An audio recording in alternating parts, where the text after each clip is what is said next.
چاند کی گردش سے اور اس کی منازل سے حضرت انسان کو کچھ سمجھایا جا رہا ہے کہ جب تو پیدا ہوا تھا تو چاند کی طرح سارا زمانہ تیرا منہ دیکھنے آیا تھا، تو بھی اس وقت لوگوں کی توجہ کا مرکز بن گیا تھا، اور پھر منازل طے کرتا رہا، اور جوانی کی دہلیز پر جب تم نے قدم رکھا اور تو بدر تمام ہوا، جب شباب کی بجلیاں تیری آنکھوں سے ٹپکنے لگی، تو پھر تیری نظر کا خمار بھی کئیوں کے دل لوٹتا تھا، کئیوں کی نیندیں اچاٹ کر دیتا تھا۔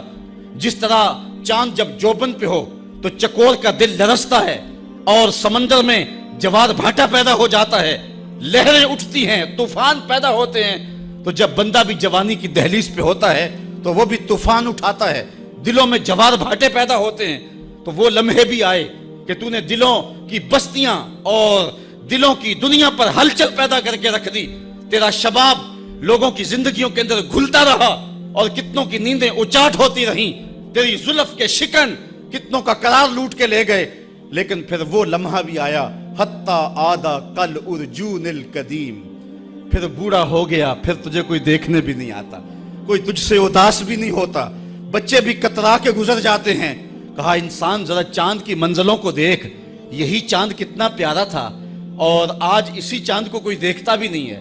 بچہ جب پیدا ہوتا ہے تو اس کی مسکراہٹ دل کھینچتی ہے، اور جب بوڑھا مسکراتا ہے تو اس وقت جو ہے لوگوں کی توجہ نہیں ہوتی۔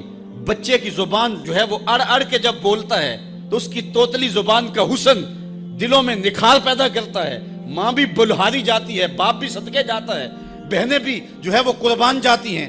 تو بچے کا ٹوٹا لہجہ اور توتلی زبان خوشیوں کی ایک لہر ہوتی ہے، لیکن جب بڑھاپے میں فالج کی وجہ سے زبان میں لکنت آ جائے، اب توتلا پن پیدا ہو جائے، اب زبان اٹکنے لگے، تو بچے بھی مذاق اڑاتے ہیں۔ ایک لمحہ وہ تھا کہ زبان توتلی تھی تو حسن تھا، آج لمحہ وہ گیا کہ حتی آدھا کل ارجون القدیم، کھجور کی ٹہنی سے جب پھل توڑ لیا جائے، اب اس ٹہنی کو کون پوچھتا ہے؟ جب تک پھل آیا نہیں تھا وہ ٹہنی اچھی لگتی تھی، مالی سنبھال کے رکھتا تھا، جڑوں کو بھی پانی دیتا تھا، اور خیال کرتا تھا کہ کوئی ایسا نقصان نہ ہو کہ یہ پودا جو ہے وہ مرجھا جائے۔ پھر جوبن پہ آیا، اور جب کھجوریں لگیں تو اس نے پھر رسیاں بھی باندھی اور کھجوروں کو سنبھالنے کے لیے سب کچھ کیا۔ پھر جس دن اس نے اس ڈال سے پھل کاٹ لیا، اب وہ کھجور اجڑ گئی، اب اس کی وہ ٹہنی بے توقیر ہو گئی۔ انسان کی زندگی کا جب شباب لٹ جاتا ہے اور بڑھاپے میں جب وہ کسی قابل نہیں رہ جاتا، تو پھر اس کی بھی یہ مثال ہے، حتی آدھا کل ارجون القدیم، جیسے کھجور کی پرانی ڈال ہو۔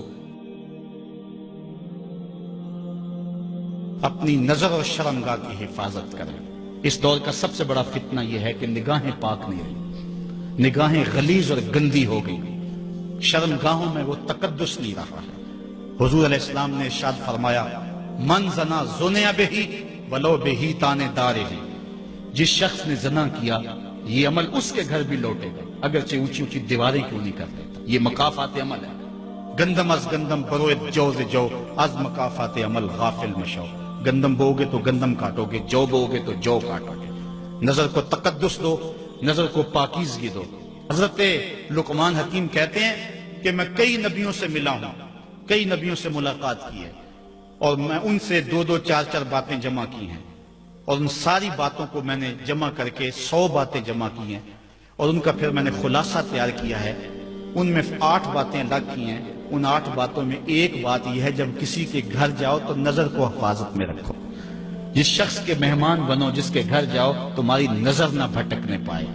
نظر اگر غیر محرم کو شہوت سے دیکھتی ہے، حدیث میں آتا ہے کل قیامت کے دن جہنم کی آگ سے بھر دی جائے گی، وہ سخت رسوا ہوگا۔ آج میڈیا کی آوارگی اور انٹرنیٹ پہ جو کچھ ہو رہا ہے، ٹیلی ویژن اور سینما جو بدتمیزی پھیلا رہے ہیں، اور موبائل پیکج جس طرح بے حیائی کو فروغ ہو رہا ہے، ہم اس کے خلاف پوری قوت کے ساتھ بند باندھیں۔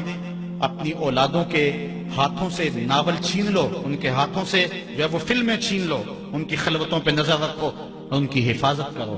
جس شخص کی نظر پاک نہیں ہے اس کے من میں طہارت نہیں آ سکتی ہے، دل پاک نہیں ہے اس کو جو ہے وہ باطن کا نور نصیب نہیں ہو سکتا۔ وائے قوم کشتائے تدبیر غیر، کار او تخریب خود تعمیر غیر، از حیا بیگانہ پیرانے کہن، نوجوانا چوں زنا مشغول تن. کتنی حکمت والی بات کہی اقبال نے.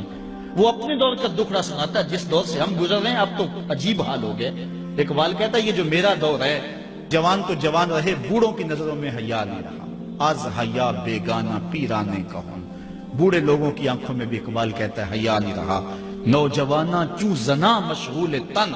اور نوجوان عورتوں کی طرح اپنے تن کے ساتھ لگے ہوئے ہیں، اپنے تن کو سنوارنے میں ہر وقت کنگھی پٹی میں لگے ہوئے ہیں. یہ مردوں کا کام نہیں ہوتا، یہ دلیروں اور بہادروں کا کام نہیں ہوتا، یہ عورتوں کے وظیفے ہیں. در دل شاں آرزوہا بے ثبات مردہ زائن از بطون امہات. ان کے دلوں میں آرزویں کوئی اور ہی ہیں اور ماؤں کے پیٹوں سے مردہ جنم لے رہے ہیں.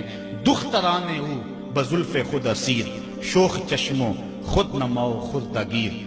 اور قوم کی بیٹیاں اپنی زلف کی خود قیدی ہو چکی ہیں اور ہر وقت جو ہے وہ اپنے آپ کو آئینے میں دیکھتی رہتی ہیں. ساختہ پرداختہ دل باختہ ابرواں مثل دو تیغے آختہ.